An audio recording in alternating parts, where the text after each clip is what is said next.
Hello everyone, I'm Dan Pinchbeck, I'm the creative director of the Chinese Room, and this is the Dear Esther developers commentary. Hi, I'm Rob Briscoe, I'm the artist on Dear Esther. And I'm Jessica Curry, and I was the composer on the game. So what you're looking at today is a remake of a mod. Dear Esther started off in 2007 as a Half-Life 2 mod that did really, really well in the modding community, which was fantastic, and as a result of that attracted the attention of Rob, who worked as the primary developer on a Source remake of the game that was released in 2012. And this year is another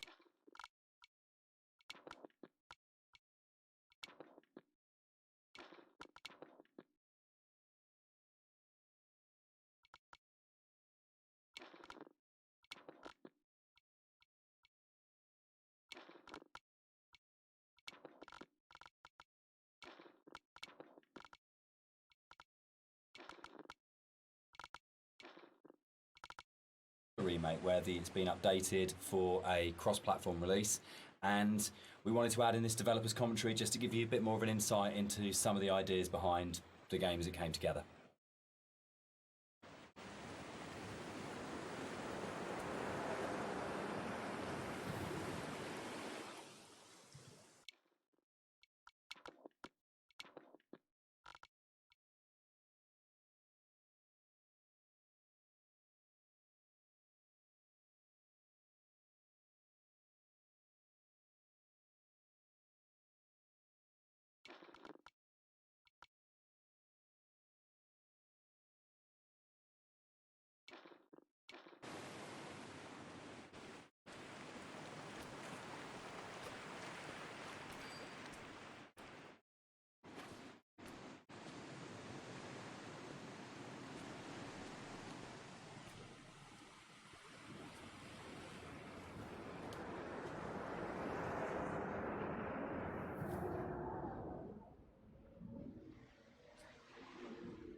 So you'll see around you in a lot of the environments, there's a lot of detail.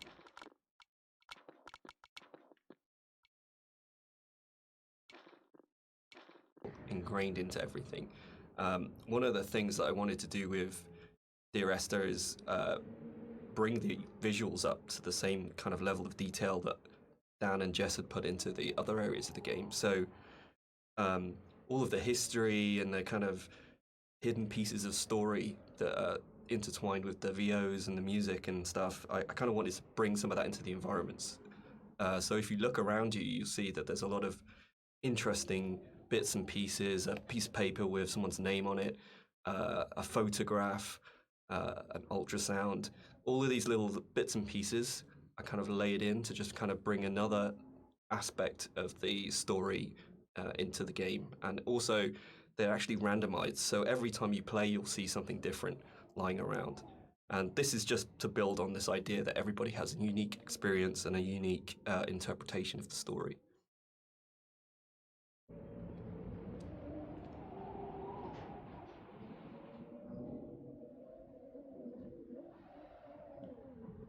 So you'll see around you in a lot of the environments, there's a lot of detail ingrained into everything.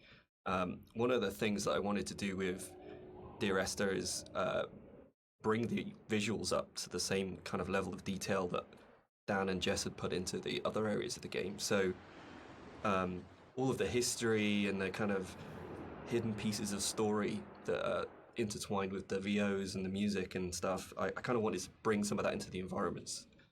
So if you look around you, you'll see that there's a lot of interesting bits and pieces, a piece of paper with someone's name on it, a photograph, an ultrasound.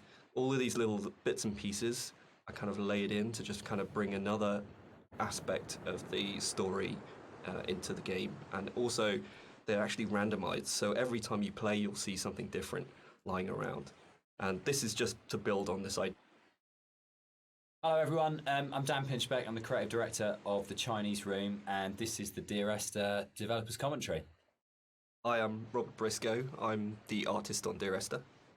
And I'm Jessica Curry, and I was the composer on the game. So what you're looking at today is a remake of a mod. Dear Esther started off in 2007 as a Half-Life 2 mod that did really, really well in the modding community, which was fantastic. And as a result of that, attracted the attention of Rob, who worked as the primary developer on a Source remake of the game that was released in 2012. And this year is another remake where it's been updated for a cross-platform release. And we wanted to add in this developer's commentary just to give you a bit more of an insight into some of the ideas behind the game as it came together.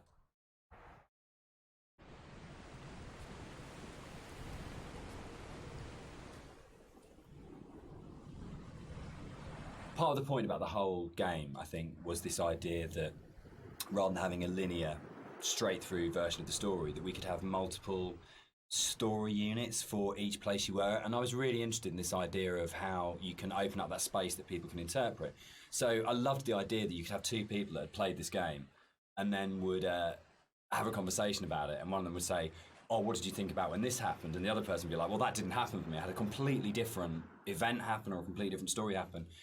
And it kind of feels very gamey in that way that actually one of the things I love about writing for games is that you hand over so much control to the player that it becomes their story, and that's really, really important rather than trying to force them. So using randomized blocks of voiceover in the game and the kind of randomized prop details that Rob was talking about means that it gives it a really different feeling every time you go through. And that's kind of interesting for me because I like the idea of going, well, not everyone has to have the same experience, and because it's interactive, you have the capacity to have very different experiences occupying the same space. So yeah, but balancing all that then becomes an absolute nightmare. I think it's nice though because everybody gets a personal experience. Like I love reading the forums and seeing how people come and they sort of tell their story and what they interpreted of it, and then you see other people discussing what they thought of it. And to me, it's kind of nice because everybody takes something unique away from it.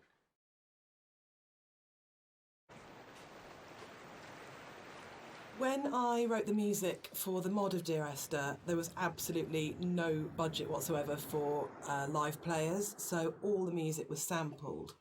But one of the good things about that is it actually forced me to be quite creative about how I wrote the music. So with my background in sound art, I wanted to use samples in a different way that wasn't just using it to sound like a violin. I wanted to time stretch and manipulate samples to make something different and strange and quite unique. But then when we got the Indie Fund money, I had the amazing opportunity to re-record the music with live players. And that was so exciting for me actually, because that's where it comes to life. And I thought long and hard about whether to write new music, going from the mod to the commercial version, but actually I decided that my initial and original emotional response to the game was probably going to be the strongest response and reaction that I had. So I just literally, the music that I'd written for samples, I then wrote out for live instruments. But what they bring to it is transformative, actually. And I think The Beach is a really good example of this, where, you have these awful samples soaring away, and then you have the string quartet playing this very bleak, very sparse music, and they bring the presence of the island immediately to it, and it comes to life.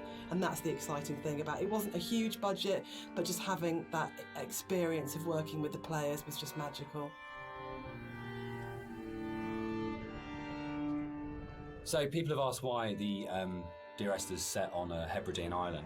What's really interesting about this is one of those times when your kind of aspirations as an artist and the practical realities kind of dovetail. We knew that we had to have some way of limiting the player from disappearing off the play space, and when we made the original, it was a mod, and because it was a Half-Life 2 mod, you kind of had Eastern European city, spaceship, or blasted, desolate landscape. We had three options if you didn't want to start making any other assets. So it started off with these practical constraints. We don't want to set it on a spaceship, we don't want to set it in an Eastern European city, so it's got to be on this kind of like this desolate landscape. And we want to limit the player, so an island seems like a natural choice. And it's really interesting how you start from that, and we had this big lump of clay on a table that we were carving out paths and things to annoying the cleaners and things like that. And Jess and I were talking, and Jess started making sort of snippets of music to kind of go in there. And then all of a sudden we just went, oh, that's the story. Oh, that's what happened here. But it really started, I think, from the place. And when we started looking at photographs of Bore, we started going and reading some of the history behind it. Suddenly that was it. And it just was really, really naturally became, this is the place, this is what happened here, this is how it feels. And then everything else kind of coalesced around that. Yeah, I think as an artist, it made my job a lot easier because those islands are so kind of like, the environment is kind of hostile. You're out there in the Hebrides. You've got this kind of like inclement weather. You've got cold, rain, snow. It's a very kind of it can be a very depressing place to be at times, but it's also at the same time very beautiful, and it's this kind of like stark, bare landscape, but that has this beautiful surroundings. So it's, in terms of art, I think it really helped me to portray a lot of the themes in Dear Esther. And there was a natural fit with the music as well. It suggested a musical style, which was really key, I think.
Everything about Esther for me is a dream. The landscape is not an island, it's the dream of an island. The music is like music that you wake up because you've heard in your sleep, but you're not conscious of hearing it. And the language in the story was supposed to be like that as well. It didn't matter the sense it made, it was more about the kind of the shapes it created, if that makes sense. So that the words would kind of were like being in water, like listening to something underwater. So people have asked why the Dear Esther's set on a Hebridean island. What's really interesting about this is one of those times when your kind of aspirations as an artist and the practical realities kind of dovetail. We knew that we had to have some way of limiting the player from disappearing off the play space. And when we made the original, it was a mod, and because it was a Half-Life 2 mod, you kind of had Eastern European city, spaceship, or blasted, desolate landscape. We had three options if you didn't want to start making any other assets. So it started off with these practical constraints. If we don't. One of the things you're always trying to do as a composer is create memorable themes. And a slight confession is that probably the most memorable theme, which is Remember in Dear Esther, wasn't actually created for the game. Rob's looking shocked. So it was actually from a piece of choral music that I'd written years before, based on a Christina Rossetti poem called Remember. And one of the things I was talking about earlier was how I didn't have any budget. So I had this piece of choral music, and I thought, hang on, this is absolutely perfect for Esther, but I don't want to use all of it. So the only bit that you actually get in the game is the first line of the choral piece of music. But that actually went on to form the main theme of the music that I wrote. And I think for me it's really interesting about how things that you've written earlier, years before, sometimes come in really, really useful and fit. So I always tell people and students not to despair if something doesn't get used or doesn't work at the time, because actually there'll come a place or in a time where you think, hang on a minute, I've got something that fits. So in terms of that memorable theme, the Remember theme gets used in multitude of different ways during the game. And one of the things it does is helps you to identify the kind of psychic place that you're in the game. So the theme is played in lots of different ways, and actually you'll notice that as you go through the game, it becomes more and more broken and more manipulated and broken down as the player goes through the journey and as you're psychologically struggling to get to the end point in the game. So music's really, really useful for highlighting the psychological mood. White Lines. Yeah. They actually did this. It was really cool. I found this historical document. They used to do this on Bora and the Hebrides. If their disease broke out, Really? they'd actually chip out and expose the chalk. So if you're on a boat and you were coming to the island, you know not to land because it was infectious, which is the coolest, most amazing. It's one of those things where you go, it's almost impossible as a writer to come up with something as cool as that. It just has to be something that was actually done. And it's so sad as well. And I love this bit and the fact that we can do it because it feels really real because it references a real thing. And I don't know, there's something really special about that. But it was always one of those bits in the game that I thought, we've got to be able to represent this somehow. We have to be able to get these things in here. Yeah, I mean, that's really interesting. I actually didn't know that was actually based historically in real life, but that's really cool. Because I mean, my thing about the White Lines is that it was this completely surreal thing, but also it was kind of, it just added to the landscape. It's like, whoa, what the hell is that? And putting that into the game was kind of challenging because to me it just seemed like, oh, it's going to be really hard to pull off. Something that I wanted to bring through in the art of the game was the same kind of fidelity that you find in both Jessica's music and Dan's writing. In the same kind of way that you have all of these little details, these very close attentions to detail that kind of really bring richness to the story. And something that was missing in the original mod version was just this lack of a visual layer of story. And something that I did throughout the art of the game is to add in all these little details here and there, little bits of story, little links to certain things that you may or may not hear or see, just a layer of richness in the world and give you some kind of reward for exploring. So keep your eye out as you look around.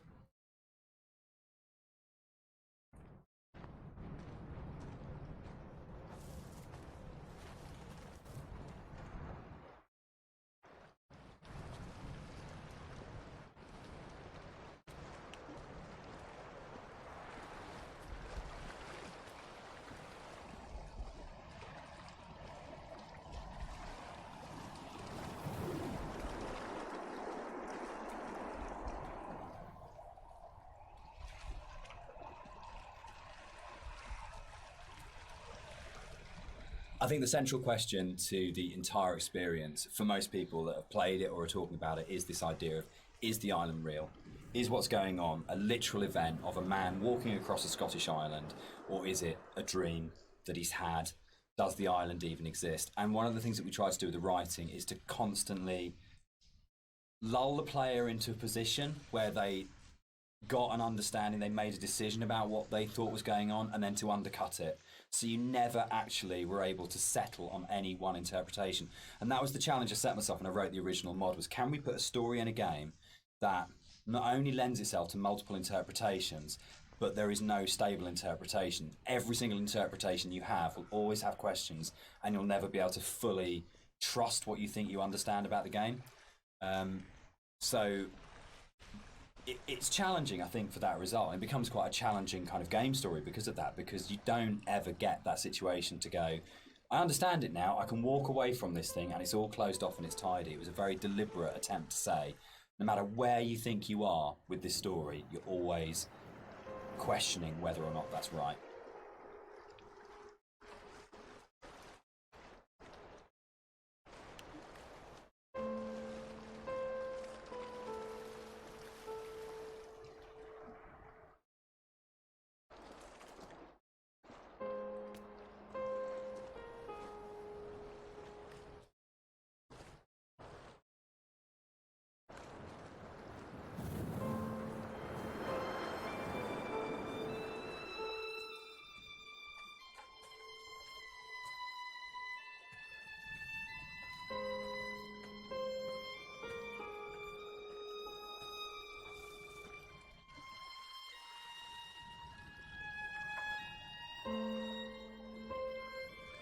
One of the things that's been most commented on with the audio and the music in Dear Esther is how sparse it is.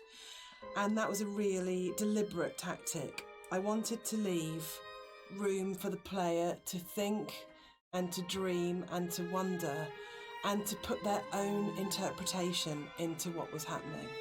And I think the problem with so much modern media is how bombarded we are constantly. It's the kind of MTV, flash in your face, constant music.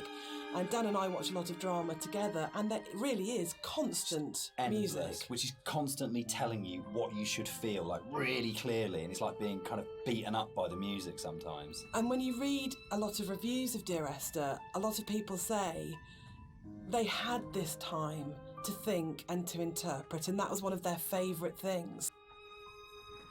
So there's a lot of places in the game where you see a lot of strange things, and this is very deliberate.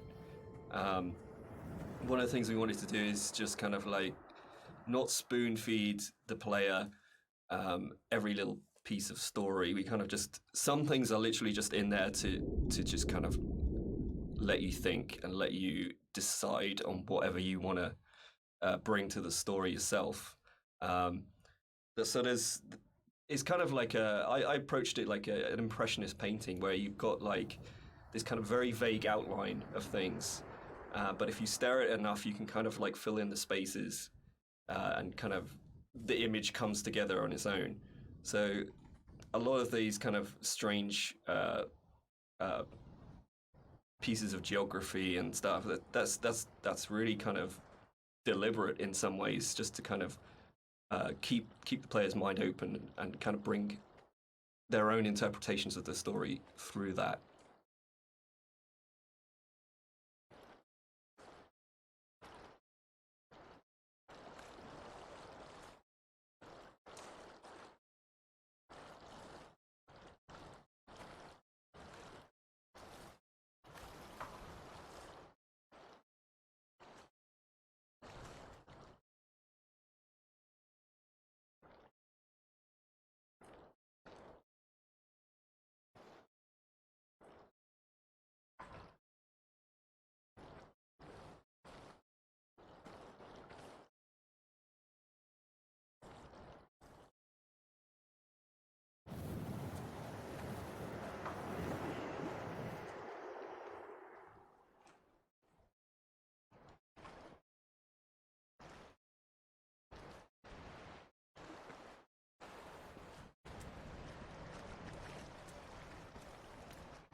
One of the things that's been most commented on with the audio and the music in Dear Esther is how sparse it is. And that was a really deliberate tactic. I wanted to leave room for the player to think and to dream and to wonder and to put their own interpretation into what was happening.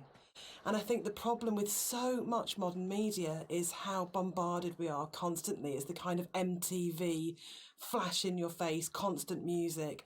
And Dan and I watch a lot of drama together, and there really is constant Endless, music. which is constantly telling you what you should feel, like really clearly, and it's like being kind of beaten up by the music sometimes. And when you read a lot of reviews of Dear Esther, a lot of people say they had this time to think and to interpret, and that was one of their favourite things, that they placed themselves so directly into the game, and it's their experience. And I think that's actually the greatest success of the game on all points, from the story to Rob's art to the music, is we all left space for the player to dream.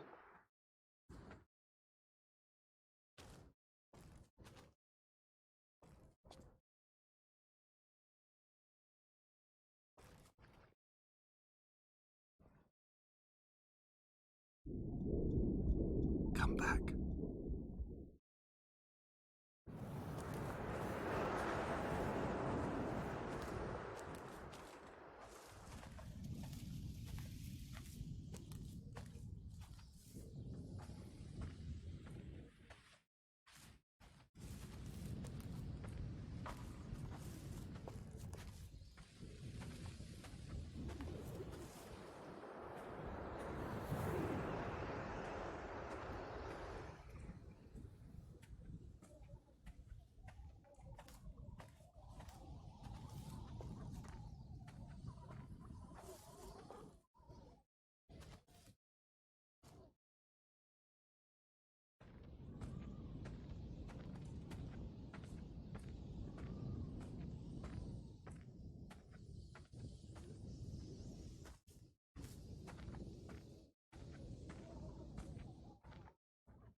One of the things that's been most commented on with the audio and the music in Dear Esther is how sparse it is. And that was a really deliberate tactic. I wanted to leave room for the player to think and to dream and to wonder and to put their own interpretation into what was happening. And I think the problem with so much modern media is how bombarded we are constantly. It's the kind of MTV flash in your face, constant music. And Dan and I watch a lot of drama together, and that really is constant Endless, music. which is constantly telling you what you should feel, like really clearly, and it's like being kind of beaten up by the music sometimes. And when you read a lot of reviews of Dear Esther, a lot of people say they had this time to think and to interpret, and that was one of their favourite things, that they placed themselves so directly into the game and it's their experience. And I think that's actually the greatest success of the game on all points, from the story to Rob's art to the music, is we all left space for the player to dream.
when I was originally thinking about how to write the music for the game, I suddenly realised that you don't see anybody in the game, and the most important character as such is the island itself. So one of the things that I did with the music was to write the island as if she or he were a character in its own right. And that's really important, I think, that you're going through this space and actually it's completely devoid of people, but the music in a way populates the island, and that the voice of the island speaks to you through the music. Which is interesting, because I think that's really come on in terms of later games we've done, that sowed the seeds for the way in which we approach music in Rapture, where it was very specifically the voice of characters. A Machine for Pigs as well, where the music was about being Lily's voice in the game, Lily's representation in the game. So it's interesting how, looking back on Esther, a lot of those kind of ideas were tried out here that then came on to take other forms in stuff we've done since.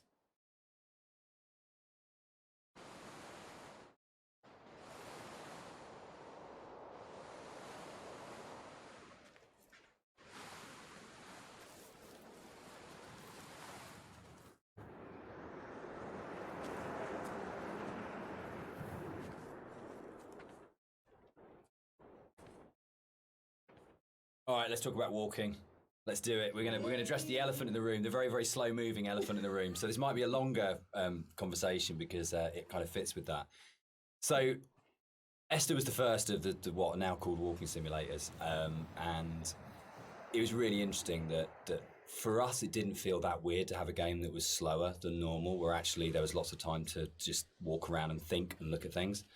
And it was amazing at the time how this was seen as completely revolutionary, and it's really interesting, and it's amazing to see how many other games have kind of like taken it on board. For me, it came from, I didn't see it as being odd to have a game where very little happened, where you thought about what you were doing.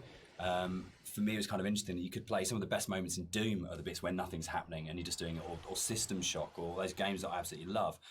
Those quiet moments were the really powerful ones. But Esther is definitely slower than a lot of games, and I think that's actually why it's lasted.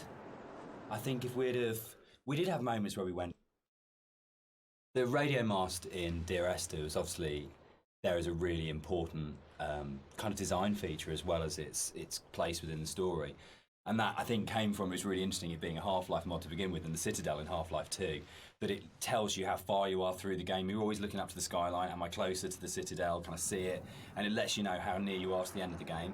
And it was really important because Esther's so open in a way, and because there isn't this, you're not using kind of shootouts or kind of gating it with combat encounters to kind of constantly keep you moving, that it was really, really important that you always had that focal point of going, I know exactly from the beginning of the game, virtually right from the start, you know where you're going, you know where the game's going to end up, and you know that sooner or later you're going to be either at the base of that thing or climbing that thing, and it's always there, that red light.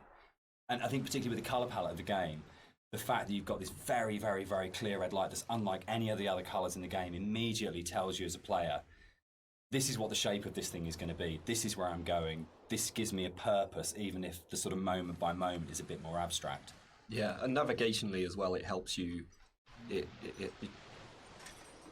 So something you'll notice as you look around the environment is, from a distance you see the landscape. It's kind of a beautiful place in some ways, but something I wanted to bring to the game was that there's this second layer beneath the surface. Whereas if you look at things closely, you see that the actual island itself is very polluted. It's kind of very rotten. Everywhere you look, every rock, every grass surface, it has this layer of filth on it, and it's kind of been put in there just to kind of emphasize further that this island's a really unpleasant place to live. It's like if you scratch the surface, you see like just how corrupt this island is.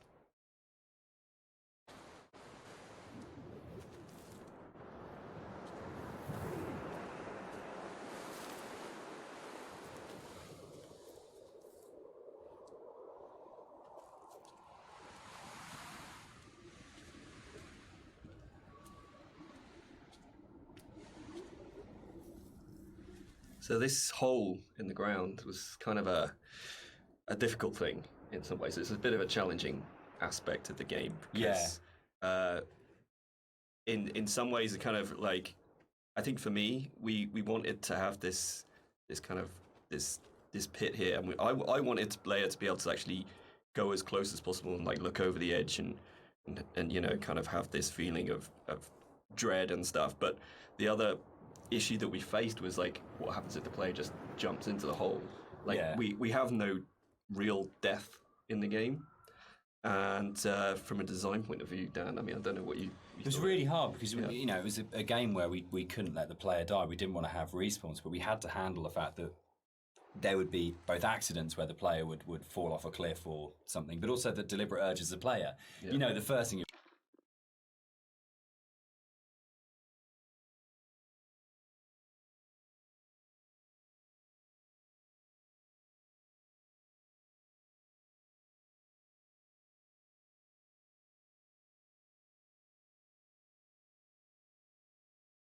going to do is go, great, there's an ocean, how far out can I go? Or there's a cliff that's really high, can I jump off it? And how do you have death in a game where you can't have the player die? Because if the player starts breaking up the experience by dying and reloading, then you're in you start breaking the experience a lot.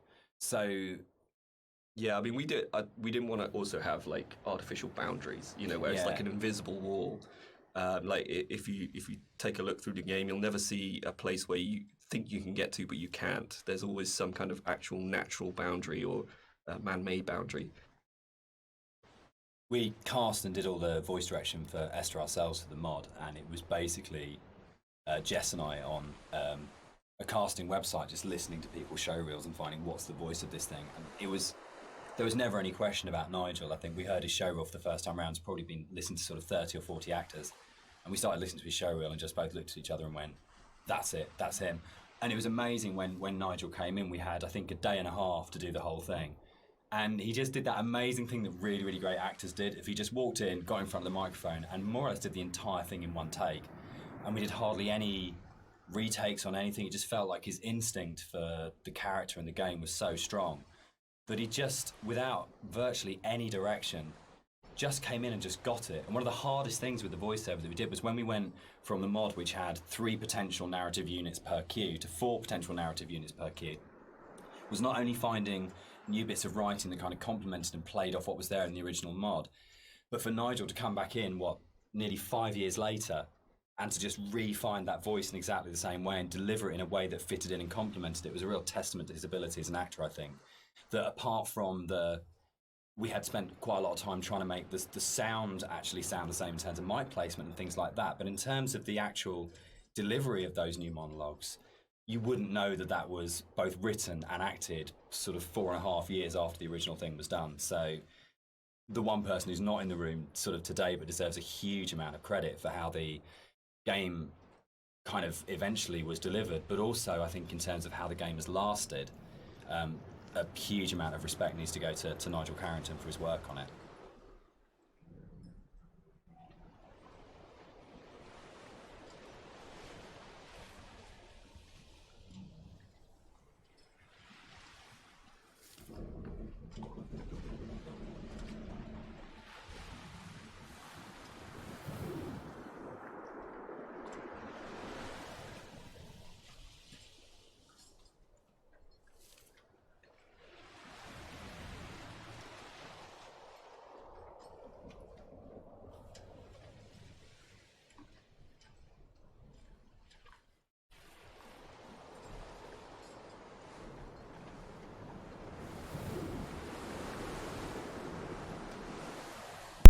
Так, всем добрый день.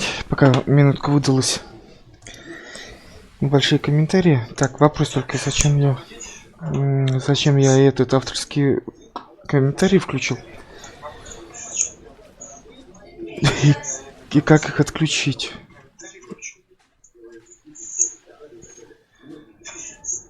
И зачем...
When I was originally thinking about how to write the music for the game, I suddenly realised that you don't see anybody in the game, and the most important character as such is the island itself.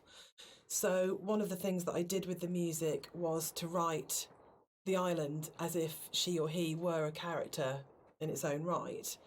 And that's really important, I think, that you're going through this space and actually it's completely devoid of people, but the music in a way populates the island, and that the voice of the island speaks to you through the music. Which is interesting, because I think that's really come on in terms of later games we've done, that sowed the seeds for the way in which we approach music in Rapture, where it was very specifically the voice of characters.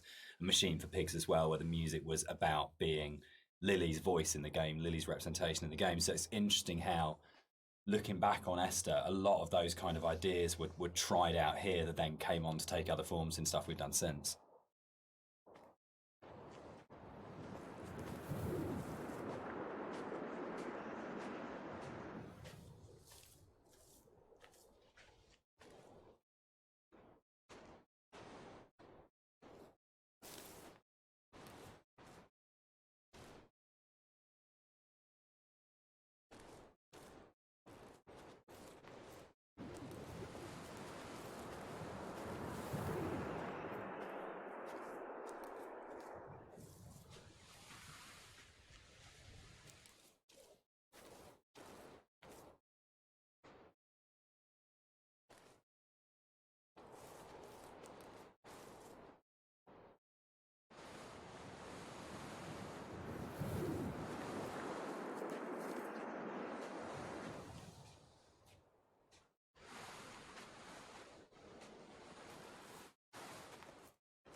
All right, let's talk about walking.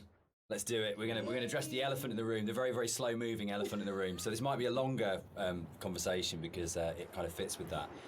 So Esther was the first of the what are now called walking simulators, and it was really interesting that for us it didn't feel that weird to have a game that was slower than normal, where actually there was lots of time to just walk around and think and look at things. And it was amazing at the time how this was seen as completely revolutionary, and it's really interesting, and it's amazing to see how many other games have kind of like taken it on board. For me, it came from, I didn't see it as being odd to have a game where very little happened, where you thought about what you were doing. For me, it was kind of interesting that you could play some of the best moments in Doom are the bits where nothing's happening and you're just doing it, or System Shock, or those games that I absolutely love. Those quiet moments were the really powerful ones. But Esther is definitely slower than a lot of games, and I think that's actually why it's lasted. I think if we did have moments where we went, should it be faster, should we put a sprint button in, but I'm so pleased that we kind of held our nerve and went, no, just as like in real life, I don't run everywhere because that would be weird. It's okay to have a game where you don't run everywhere, and actually it is a bit weird to run everywhere, but if you're going to do that, then you've got to support it in other ways. And I think the music was a really powerful way of supporting that change of pace. What's really funny for me though, Dan, is that shamefully I'd never played a game before I worked on Dear Esther, so I didn't realise that all games weren't like this, which is now looking back really naive.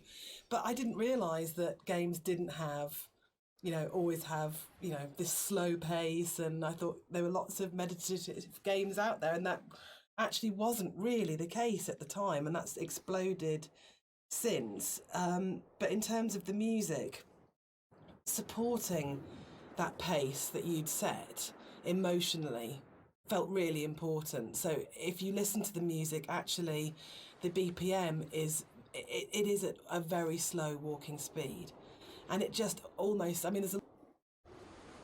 So this hole in the ground was kind of a a difficult thing in some ways. It's a bit of a challenging aspect of the game. Because, in some ways, it kind of like, I think for me, we wanted to have this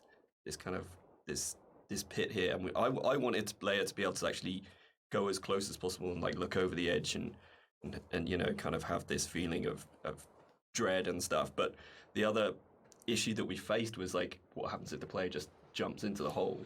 Like we have no real death in the game.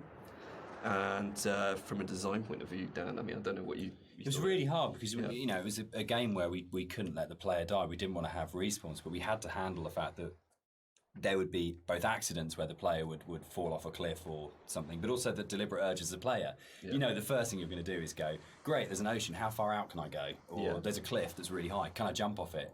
And how do you have death in a game where you can't have the player die? Because if the player starts breaking up the experience by dying and reloading, then you're in you start breaking the experience a lot. So yeah, I mean, we didn't want to also have like artificial boundaries, you know, where it's like an invisible wall. Like if you take a look through the game, you'll never see a place where you think you can get to, but you can't. There's always some kind of actual natural boundary or man-made boundary. So yeah, that was the other thing. We didn't really want to create this invisible wall around this thing. So it kind of the whole drove the way in which that sort of the very weird audio visual, probably one of the most dreamlike bits in the game, where if you do die and you get the kind of the heartbeat and the strange flashes of visuals. And I think in a lot of ways, if we hadn't had the hole there and we hadn't had a place where we go, right, players will jump in this hole, we have to start from that basis. One of the really important jobs of a composer, I think, is to provide the player or the listener with different emotional tones and states. And up until this point in the game, the music has been very sparse, very intimate, and very isolating in a way.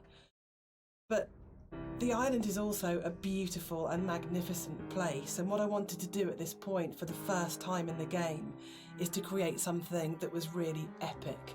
So we go from that shift in scale where it's very intimate and small to suddenly realising that this is an extraordinary and magical place to be, as well as a difficult and quite sad and melancholic place to be. So the string players were instructed at this point to play with much more vibrato. Up until this point, they've played in a very sort of Scottish style, actually, no vibrato, very plain playing.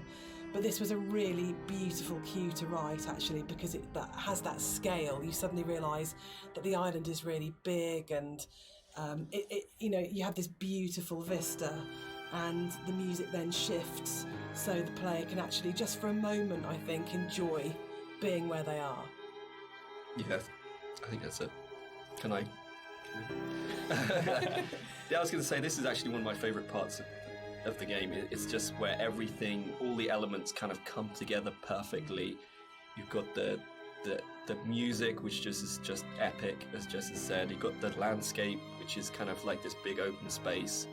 You've got all the little bits and pieces that I put into the detail of the environment, like the movement. There's leaves blowing around, there's the clouds in the sky, there's the mist rising off of the grass, and then you've got Dan's voiceover coming in there, and I think it's just like all of these elements coming together and just in perfect synergy, and just kind of, it really brings chills up your spine.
Inside the bothy, there is a randomised chance that you can find an ultrasound picture on the table, and I think it's the one instance of randomisation in the game that is like the pinnacle of it, because the idea that Esther was pregnant when she died changes everything emotionally about how you understand the story.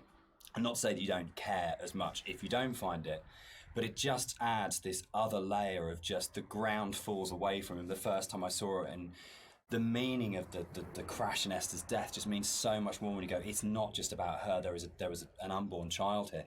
And I think that's where the randomisation just hits its absolute peak, because it's one tiny detail that may or may not be there. So as you leave the bothy and the seagull takes off, that's the one jump scare in the game, which is kind of interesting, because when we made it, we kind of had to, we kind of called it a ghost story, but there was no intention really. We kind of wanted this dreamy, hallucinatory type thing. But when it came out, people started coming back and saying, this game is absolutely terrifying. I was really, really frightened. And that was really amazing. And I think it's because nothing happens. We're so trained in games to go, there's stimulus all the time, that if nothing happens, you're waiting for something to happen. And kind of, I tend to go back to again and again, the whole sequence in Dead Space 2, when you go back to the Ishimura, and it's like the best bit of Dead Space 2, because for what feels like hours, but it's probably only about 15 minutes, nothing happens and no necromorph comes at you. And it's absolutely terrifying, because it's just this space and you're just left in it. So I think the kind of the bird here is really interesting, because it can actually really, really make you jump. But I don't know if that was part of why people were saying that the game was really scary, but it was a real surprise when people started coming back and saying, this is a frightening game. So one of the things that influenced the visuals quite a lot was the tech limitations at the time, and also the kind of themes of the game. Like, tech-wise, we were never ever gonna kind of achieve photorealism, and I think that was a good thing. I mean, really, it made us sort of stretch out into other areas, and for me as an artist, it kind of made me think a little bit more creatively. I did a few tests at the beginning, and when I realized this wasn't possible, I kind of went back and... We should probably talk about some of the inspirations behind it. I'm on a strict you don't talk about Stalker kind of thing going on here. But when Rob and I started talking, I think one of the first things that we kind of discovered was how much we're both obsessed with Stalker. And I think that was one of the major things behind it in terms of when people talk about game inspirations. I mean, for me, there's a lot of FPS stuff in there, Doom, System Shock, but I think Stalker probably more than anything else. And Roadside Picnic, the Strugatsky novel that Stalker's based on, of the idea of this incredible space that you didn't understand, that's simultaneously beautiful and threatening. And I think sort of Tarkovsky's kind of films kind of play into that as well, particularly his version of Stalker, that you want to have this place that you feel rather than think about. And for me, that was like really kind of core to all of the inspirations for the game, was this is a space that is about feeling, not thinking. Yeah, I think the movies in particular, I think I hadn't watched the movies. I'd read the book and I played the game, but when I watched the movie, it kind of all made sense to me, like why I like the game so much and why I like the story. It's just like every shot is like a painting. It's like every shot has its story to tell. There's very little dialogue in the actual movie itself. There's just these long, lingering shots, and each shot is amazingly beautiful, and in its kind of desolation. And for me, that was like a huge influence, like trying to bring some of that through into the environments. So that is definitely something I'm going to struggle not to talk about. But the game as well. I'd say the actual Stalker game has a big place in my heart. Like, gaming-wise, it's one of the reasons I got into game art in the first place. Yeah. So that to me is a big part of it too.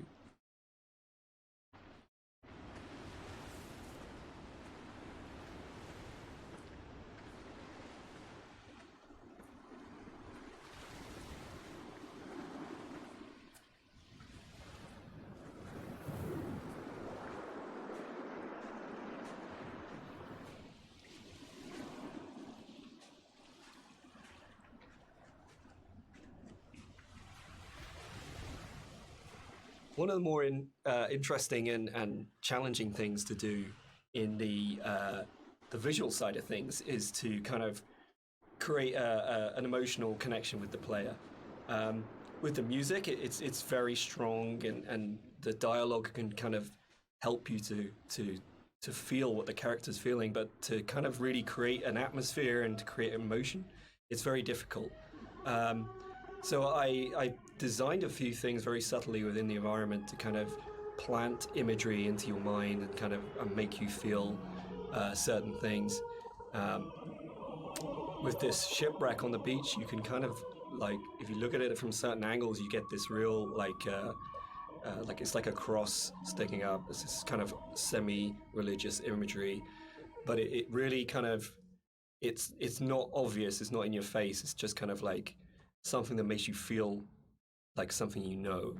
And so like there's a lot of deliberate attempts in the game to recreate that feeling, and it's kind of hard to point out in many other places, but it's done in a way where every single rock, every single plant, every single cliff face has been. This is another of my favourite bits in the game, where you come along the edge of the sort of gully and you find hundreds of books, and it's one of the first times where most explicitly there's the suggestion that nothing you're seeing is real, because there's just no way that this can exist, and it's a really amazing, uncanny moment. But it works, I think, for me, because you just go, I don't understand it, but it's lodged somewhere in my head and I can't get rid of it and I can't unsee this. And I think for me, like in terms of my influences from books, I mean, there's the obvious sort of stuff like with Burroughs, Cut Up and things like that going on. But it comes to the kind of books that I really love, that, like Roadside Picnic, or the other one by the Stragatskys as well, I absolutely love, is The Ugly Swans. That's just full of these images that you go, I don't understand. One of the really important images in the game is the radio mast, and the soundscapes that I wrote for the game are really tied into this idea. So it's the concept of the tortured sounds that they're so broken down, they're so manipulated, and it really is supposed to represent the inner state of the protagonist at this point. It's that fractured understanding. So it kind of works on two levels, actually. We have the narrator who's trying to understand the journey that he's on, and we also have the audience's journey and their struggle for comprehension to understand what's going on in the game. So this distortion, this breaking down, this fragmented, kind of tortured sound really ties into the idea of the radio mast and that idea of communication, actually, that the game is trying to communicate something to you. The narrator's trying to tell you something, but it's so difficult to understand what that is.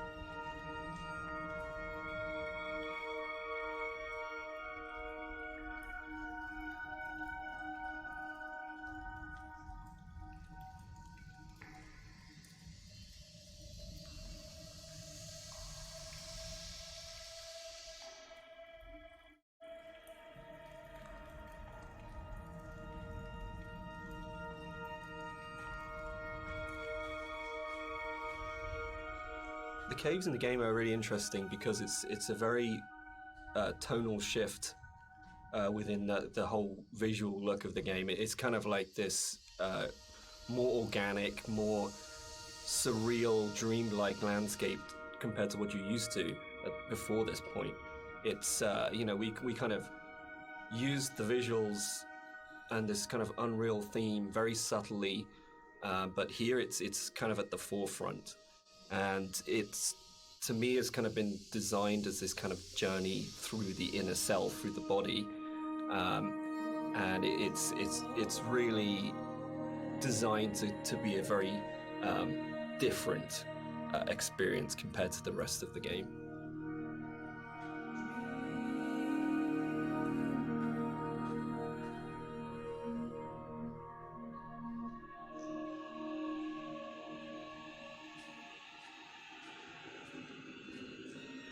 This, for me, is probably the most pivotal music cue in the game, and it's the one that most people write to me about to say that they are absolutely obsessed with and they love. It's the only music cue that has singing, it has a female voice, and I think that's a really important shift for me, that you've gone from this beautiful string music, but it's quite abstract, into what is effectively a song, and with lyrics, so you're actually explicitly saying something as a composer at this point. The other thing that I think it's important to say for me is it's the biggest shift from the music that I wrote for the mod. It's the same music, but the act of having it sung by an amazing singer. I sang it on the original and it's really bad, and Clara Sanabras re-recorded it, and it's what good actors do, it's what Nigel Carrington did, it's what good musicians do, and they take something that you've created and they just shove it up into the next level and make something that's good into something really extraordinary. And also for me, I just want to say that I think you can divide caves in games into pre and post Dear Esther. I think that it's just a way of breaking away from reality into saying what you can do with these spaces that actually makes them this incredibly, much more vividly colourful and much more kind of interpretative and look from it. And it's really interesting that I look at caves now in games and I find myself going, that's a very Rob Briscoe cave. And I think that's an amazing thing to have achieved. So I think it's one of those. It's great paying other people's work compliments. I enjoy that because you never feel like you're being big-headed about yourself. But I think it is. I think particularly it does come again down to that blend between the audio and visuals that just, it's a real high watermark. I think when you're designing a game, it's very easy to get very locked into what the system can do. And you're trying to deal with all the different variations of things that if a player does this, then this, and we have to deal with the consequence here. And our lead designer, Andrew, and I talk about this all the time about you might have an idea, but then how does this radiate out throughout the entire system? And you get very caught in the idea of what the system has to be and how robust the system has to be and this kind of thing. And I think what's really important as a sort of a designer, as a creative, is that understanding that actually the real game is happening in the player's head, and that the system can be whatever you want it to be, but if the game isn't running in the player's head as opposed to on the screen, then you're missing a trick. You're not letting the game be everything it could be. And I think the great thing about working with a game as simple as Esther in a way is that those sort of consequences of player interaction, there's not a huge number of them in the way that there might be with a very mechanically complex game. So you can really heavily focus on what is the game experience that's being played out within the player's sort of mind and heart at the moment. What's really important to me is that Dear Esther started out as a Half-Life 2 mod. And if the Half-Life 2 modding community hadn't championed it and celebrated it and downloaded it a lot and talked about it and loved it, then it would never have been a game. So it's never really bothered me, the kind of is it a game conversation, because as far as I can see it, Dear Esther and like everything that's come after it that's been inspired by it, this was championed by Half-Life 2 modders. Dear Esther was my first foray into writing music for games.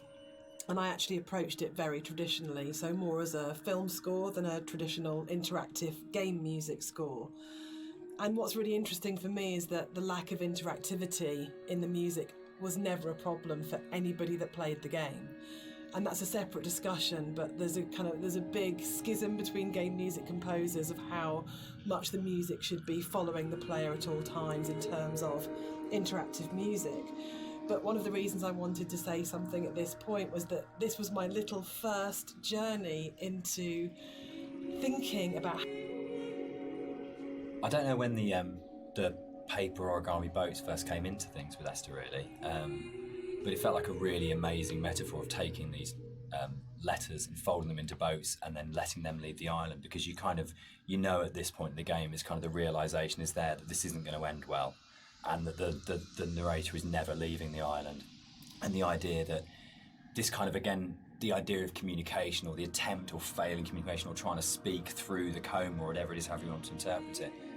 But the idea of putting the boat in the underground river really felt like it kind of reinforced that sort of dream-like kind of quality of the caves of actually there's something really sad about this one boat, because when you see it go past, you know that even the boats aren't going to leave the island. Like this is something which doesn't have a tidy, neat kind of like resolution. And there's, even if you don't sort of think about it to that sort of level of depth, there's just something. It's one of those things that I really love about games that you can do, where it's just a moment that has a really distinct emotional tone to it that you go, there's a pause when you see that boat goes past, that I just think is, it's something special you can do with kind of media like games.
In a lot of ways, the caves were the hardest area of the game to actually write, because we knew we didn't want to have much voiceover in there. I think because of the strength of the music, and this goes right back to the original mod, we wanted that to be the voice and for it to be a chance for Esther to speak rather than the narrator.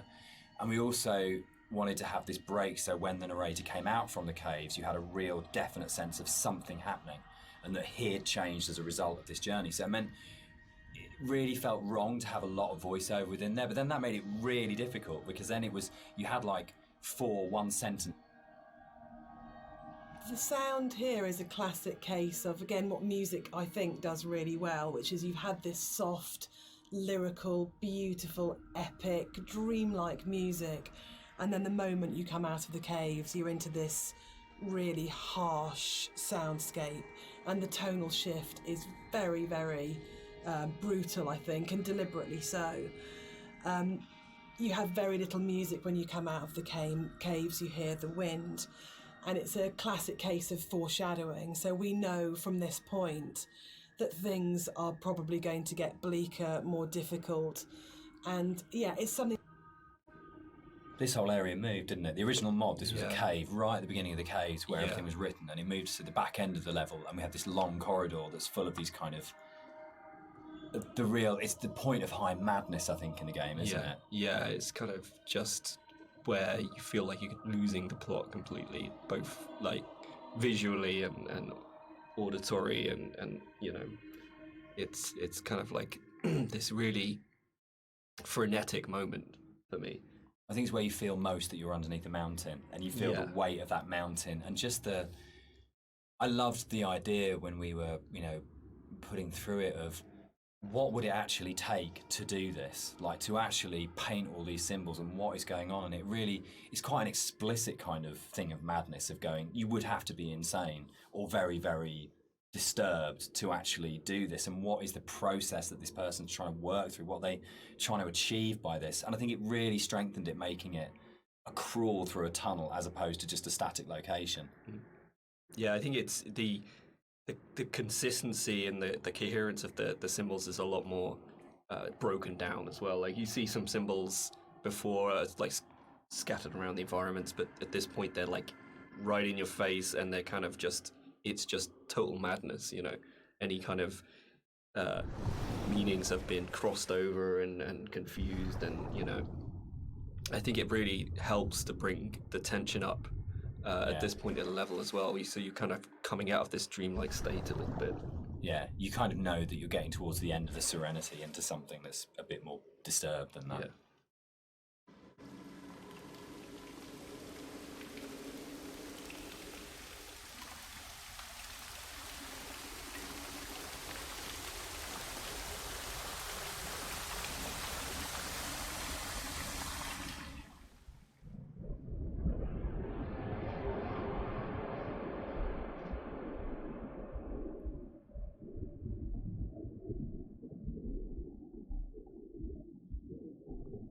Motorway scene, the biggest new addition to between the mod and the commercial version. This didn't exist in the mod at all. It was a completely new thing. Yeah, it's well, I wasn't sure where the idea spawned.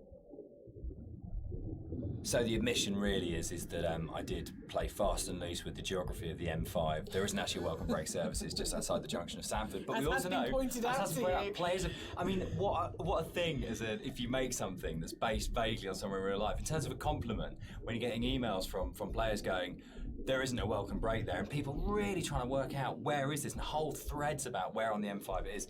That's just the most amazing feeling. But I think what I really love about, what I think works really, really well in Esther, and again, it's something that I think is really carried forward to our other games, is that a lot of the time we're not dealing with kind of like big, glamorous, amazing, epic places. It's a sort of like a ratty little island in the Hebrides. It's someone who lived in Wolverhampton. It's just outside, you know, a service station on a stretch of the M5. And I think that earths what's going on. It gives it a realness as well, particularly when you sort of put it against the surrealness of the caves. Actually, you're kind of going, this is really surreal and this is really, really dreamlike, but actually I'm talking about, you know, a car accident just outside a little chef, and it kind of, that playing off those two things against each other. It's like making the ordinary extraordinary. Absolutely, yeah.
This scene for me is like really, really iconic because it kind of brings this idea of the caves being an inward journey through the body together. It's really kind of like a symbol of rebirth, and it actually brings together a lot of the visual goals that I wanted to achieve with a lot of the symbolism.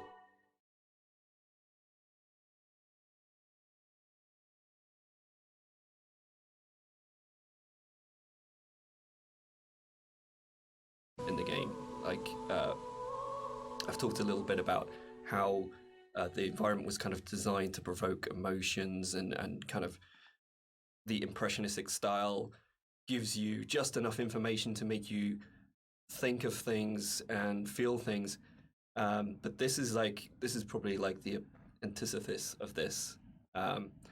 and the whole feeling of rebirth here is quite strong. I know Jess.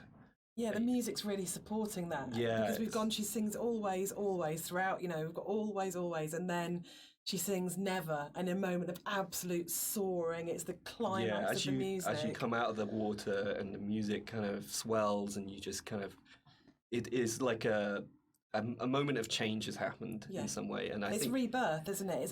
For me, it's his moment of clarity and acceptance and understanding of the reality of what's happened. And you're literally moving towards the light at the end of the tunnel. You're actually doing that as you go through. But the music, especially, I think before the music got layered in, that scene was nowhere near as kind of powerful for me. Like, that kind of just totally made it.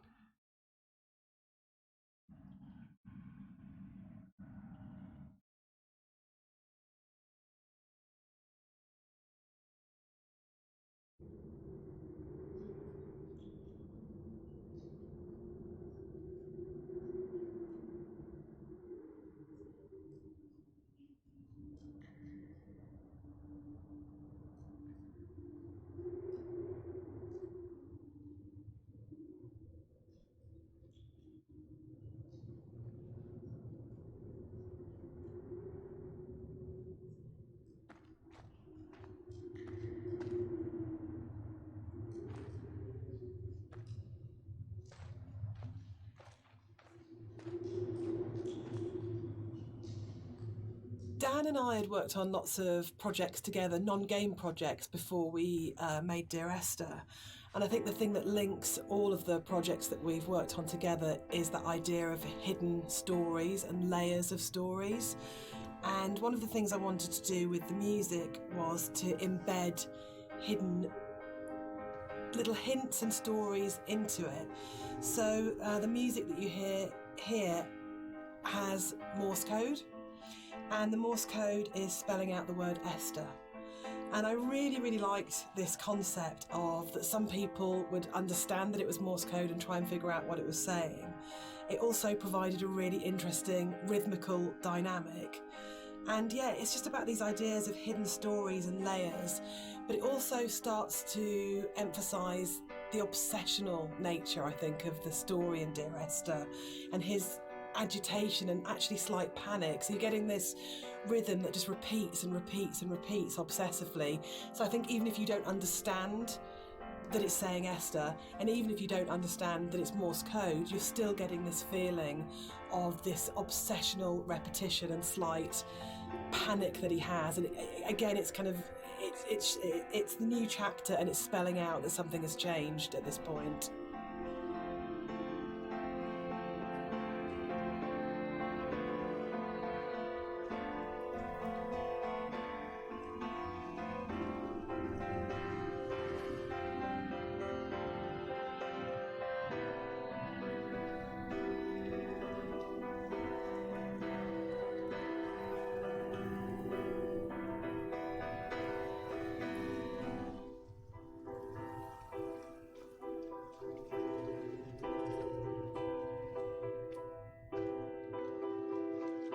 It's probably the level which has changed most from the original mod. I think it's much bigger than the final level in the mod. One of the major changes in there is in the original mod, the whole side of the cliff face was covered in painting and writing, and a lot of that moved inside to that corridor in the caves where it's really obsessionally painted on. And it was really, we spent so long on that because we were trying to get it looking right, because it's one of those really interesting examples where I loved the image and the idea that you've got this guy painting the entire side of a mountain with words and symbols and things. But it was really interesting when it went into the rebuild, it just never worked. And I think it was because the environment was so crude in the mod that those symbols and that painting became the focus of the level, and it changed the feeling of the level completely, when actually that just wasn't something we could realise in any way, that not even technically, but just didn't artistically look and feel right. And I think probably sort of retrospectively looking back on it, that's about the sort of the sophistication and the subtlety that then came into the art, rather than just being, this is literally just a canvas. I think one of the most fascinating things for me about planning this director's commentary has been that in previous years, when all the three of us have talked about Dear Esther, we've talked about the interpretation of the player, but actually going through this together, post having made it, we're still surprising each other. Yeah. And I think that's really, really interesting for me, because it shows that we left interpretation for each other and that we trusted each other actually just to get on with it. And because we each brought our own special and unique contribution to the game, we didn't have to, in a way, talk it to death or say you have to justify every idea you have or talk it to death or explain it. That Rob's idea that the island is very tainted and corrupt, and my idea that Dan didn't know that the whole level of the caves is a birth metaphor.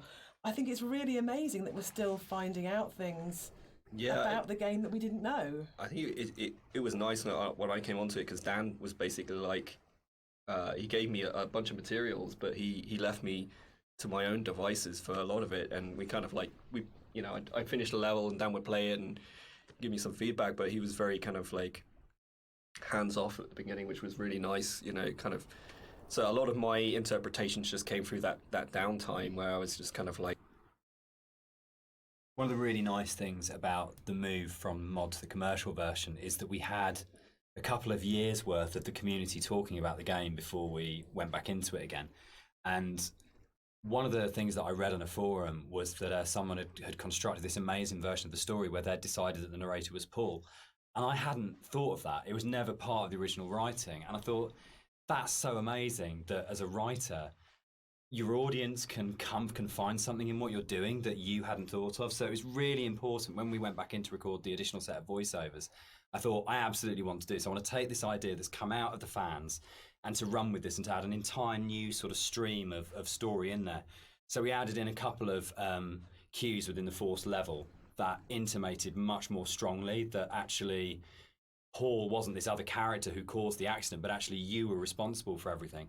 But again, it was then trying to find that balance of not overcooking it, so you weren't led to that idea, but just if you happen to have the combination of just a couple of narrative units, then you would possibly come to that interpretation. But it was really amazing to be able to say, it felt like giving something back to the fans that had enabled us to make the remake in the first place. And it's always a lovely moment as a developer to be able to recognise your fan community and kind of say, thanks, this one's yours, this one's here for you.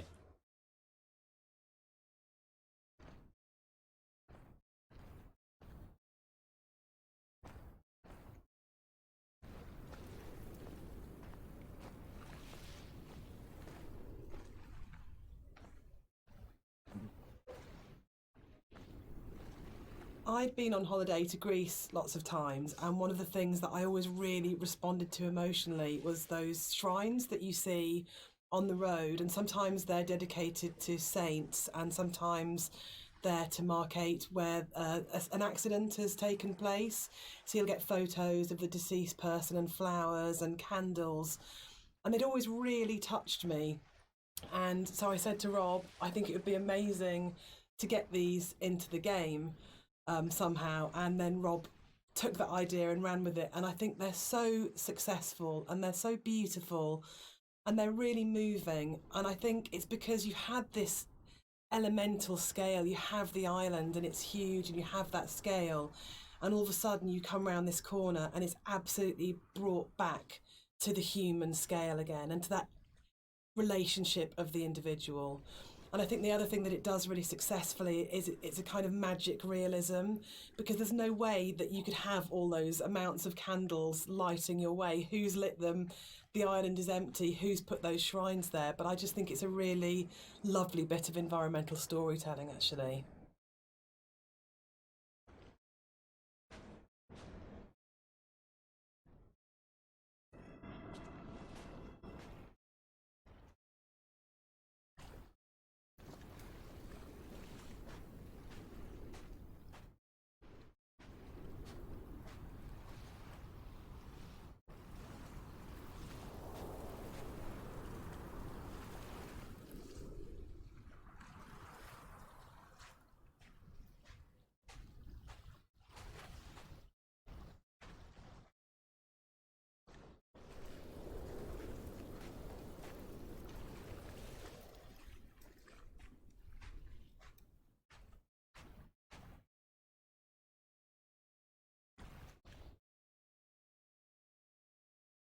What's fascinating to me, Dan, is that you're an atheist, but each of the 3 games that we've made are so strongly about religion, either the language or taking allegories and stories. Why are you so drawn to it? I think I'm really interested in people and the stories that make up people. And I think there is like in the Bible, like most kind of religious texts, it's not about what it is, it's about what is behind what it is. And that's what you're really getting towards, the idea of the sort of the parable or the metaphor. And it really felt like, particularly with Paul on the road to Damascus, is a story that many, many, many people know and we can understand. And it's about redemption and consequence and guilt and transformation and who you really are and what that means. And it felt like just a really strong, powerful... Is Dear Esther a depressing game or a hopeful game? For me, it's kind of like a mix of both, really. I think, like my interpretation is kind of like always feel like kind of depressed when I think about the kind of turmoil that this guy's been going through for God knows how long, and the kind of environment he's been in, and all these events surrounding his story. But for me, I always feel like a little bit hopeful at the end. The conclusion just feels like a relief. And like this is kind of all ended in some way. What do you think, Jess? I think it's a game about acceptance, and I really like that. And I think it's telling that a lot of people with mental health issues have responded really positively to the game, and we get a lot of emails and letters from those people saying that it's helped them through a really difficult time. And for me, that's because it's about the struggle of being human, that it's hard and that we love and that we grieve and we lose, but we come through it. And those things are what makes us human, that it's transformative and that the pain is part of life. And that's a really beautiful message. And I think that's what you do so well, Dan. That's what you write about. You write about what it is to be human. So, Dan, you wrote it. So, Dear Esther is the first walking simulator. How do you feel about Walking Simulator? You know what, I think I took offense to it when it first became a thing. But, I think actually I don't mind it so much now. I think the fact that we have kind of taken ownership over it, like that genre has been kind of made our own by not just our game, but like a bunch of different games have kind of embraced it. I don't know, what do you guys think? I'm still really confused about the need to categorise in games, probably more than any other creative industry, and I think it shows that games have a long way to come in terms of... There's a bit of an illusion of simplicity with games like Dear Esther that people kind of assume, because there's not a lot of mechanics and there's not much going on in that sense, that they're easy to make. And I think actually it's kind of the opposite in a way, that because they're so simple, everything is exposed and everything has to be exceptionally good for it to work, because you're carrying a player's experience on a fairly sparse, minimal kind of framework, and that really means that every aspect of it has to be produced at a... One of the things that I think was added more frequently in the final version of Dear Esther was the inclusion of a number of ghosts in the game. These are not like ghosts that you'd see in a normal horror game. They're just very loose silhouettes that you'll see around the island, usually like quite a distance off, or just kind of somewhere that you'd barely see it out the corner of your eye. I think this is a good example of where it's kind of really in your face. And these are kind of just something that we put in to kind of not just bring some unreal elements to the island, but something supernatural as well, something that's kind of beyond. The overlook, the point about this to me is that it's probably the voiceover in the game that kind of sums up the whole story and the experience. It's almost like a recap of everything that's gone before you start the final climb. And it's that pause before you're going to start the final climb and before the game's kind of builds to a climax. You can also see the whole level, and it's like the idea that you are standing looking down on your own journey, a bit like the idea of your life flashing before your eyes, or sort of like seeing your body but having an out-of-body experience at the moment of death. And it was really designed to try and get that feeling as the player that you stop and you take stock of everything, and there's a bit of a sense of there's no going back. You take a breath, and now it finishes. And I really wanted to kind of achieve that sort of sense, and I think we did. I think it really came together here, that you got that sense of going, right, now this ends, and now I move forwards to it.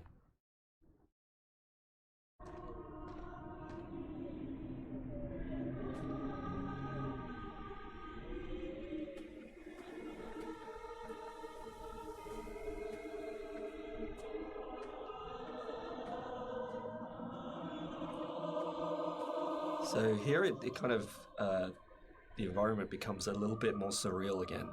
We kind of play with the colors a little bit, bring up the saturation. It's kind of a little bit of a return to some of the more cave-like aesthetics in terms of colors and stuff like that. And it's kind of there to kind of signpost another significant moment in the game, or something that's leading up to the significant moment. It goes back to this kind of idea of having these emotional signposts in the visuals of the game, without it being overly obvious. And some of that emotional stuff comes through just through the colors of the environment, and the more saturated they are, the more kind of surreal things become. The music that's playing here is a repeat of another cue, and originally we hear it played on the piano, and the string quartet take on the piece here. And it's one of those really nice instances where we were in the studio and I had this idea of how it was going to sound, and I thought it was going to be quite full and rich and, yeah, full-bodied. And then one of the string players said to me, "This is wrong, actually, for what we're playing." And they said, let's strip out all the vibrato, let's play it in a really Scottish, plain style. And it absolutely transformed that piece, and it's one of the really special things about being a composer, is that you get to collaborate with people who come fresh to it. So you have this preconceived idea of how it should be, and then they say, no, why don't we turn it around and think about it like this? And it absolutely fits and works for that scene, because what we're getting at this point is a sense of fragility, of an ending, and it's almost reminiscent of a funeral procession. It's slow and it's dirge-like. But yeah, it was just a lovely moment where they gave something of themselves, and that's what's amazing about working with live instrumentalists. You're never going to get that from a sample.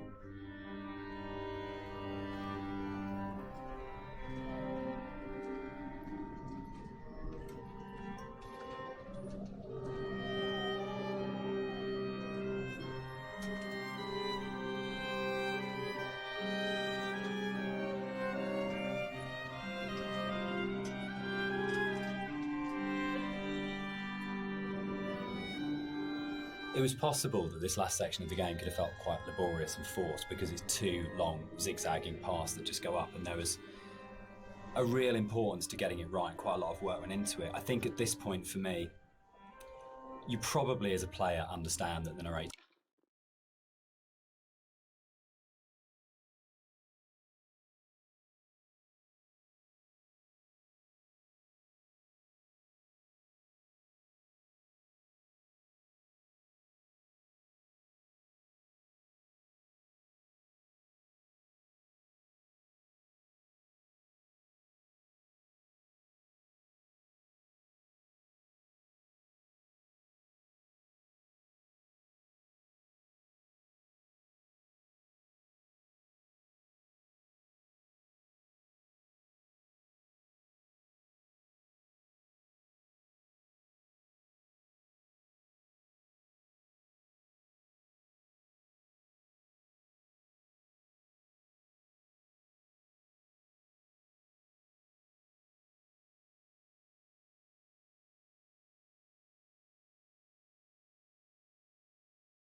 is going to die at the end, and that this is it. And that unlike where the rest of the island, there's this sense of this could just keep going on forever and ever and ever, and you're going to keep the motif of come back. But I think when you set on this path, we really wanted to have that sense of this is it. This is the last time you're going to. With the climb being quite a poignant moment of the game overall and of the story, it was quite a difficult task to try and make that climb still interesting and not too laborious, because it's kind of this zigzag up there with nothing really. There's no real environment. You just kind of have the sea on one side and the cliff face on the other. So there was quite a lot of work that went into kind of building up this feeling of tension as you're rising and kind of making this moment as poignant as possible while still making it interesting. So a lot of effort was put into building up this weather, building up the winds and the swaying of the grass and kind of the volume of the soundscapes and everything mixing together with the music, and just kind of visually really trying to make this a tense moment. And I think it's hopefully been pulled off all right. And you'll notice when you get to the top, this kind of tension dies, and that's very purposeful. You'll see no more wind. It's just kind of like a symbolic thing where you're coming to the last moment, the point of no return, and that's been very deliberately designed that way.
We had a lot of debates, didn't we, about the ending of the game and whether the player should retain control or whether it was okay to go to a cutscene at this point.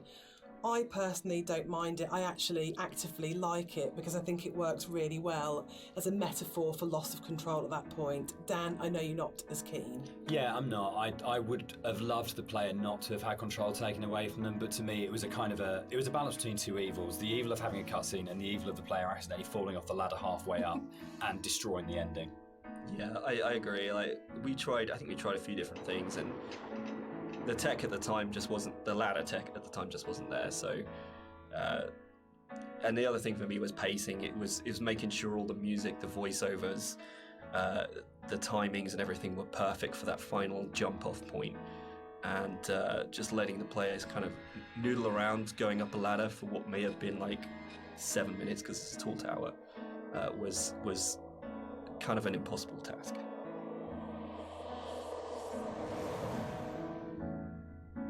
One of the things that I enjoyed the most on working on Dear Esther was Rob's beautiful visuals were so inspiring, but Dan's words are always so amazing to write to. I think that's where we start as a partnership.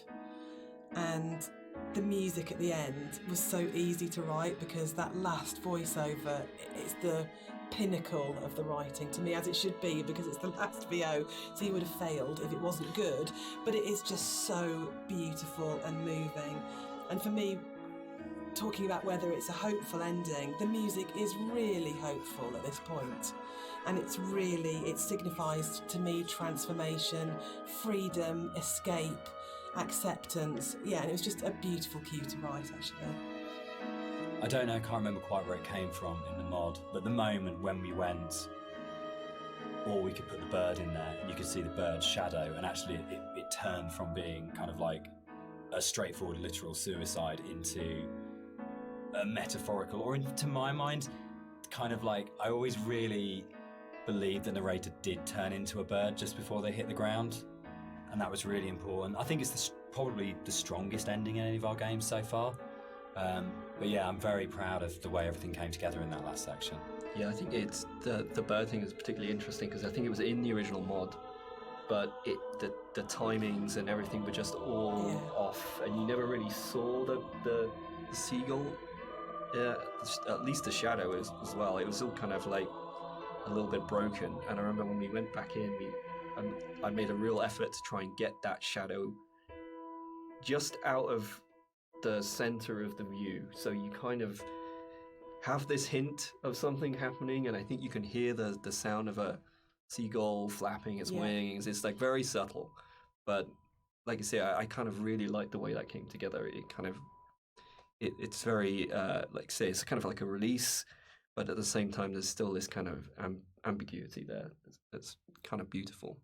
And I'm really proud that I got the monitor in at the end for an ending of, it goes into the hospital monitor, signifying the flat line. And I think it's one of those moments where you never want to be so clever that people notice it and it takes them out of the moment, but it just flows in through the music, and it just feels like everything comes together at that last point. That last VO, Rob's amazing visuals and the music, and it feels like a really, really strong and beautiful ending. And then in the last second, Nigel Carrington's delivery of just those two words have come back, where he just pitch perfect. Yeah.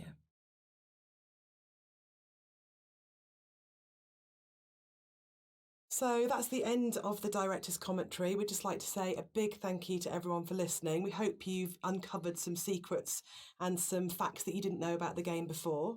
We'd also like to say a huge thank you for buying the game, and for all our fans who've been behind us and been behind the game and have kept it alive all these years. It's a real privilege that it's still out there, still such a title that people love so much.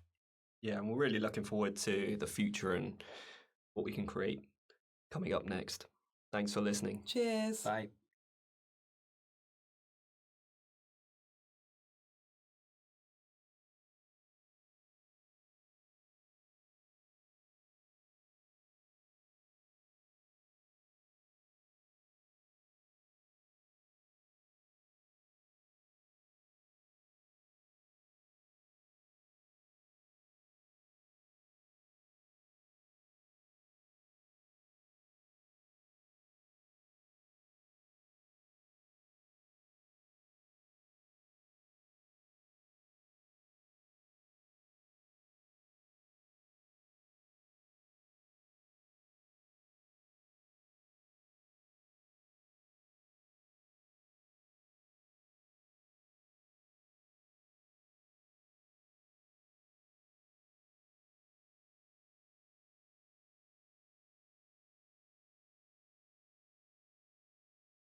Ну так, я правда не понял это, зачем тут русский язык они поставили, когда все по-английскому.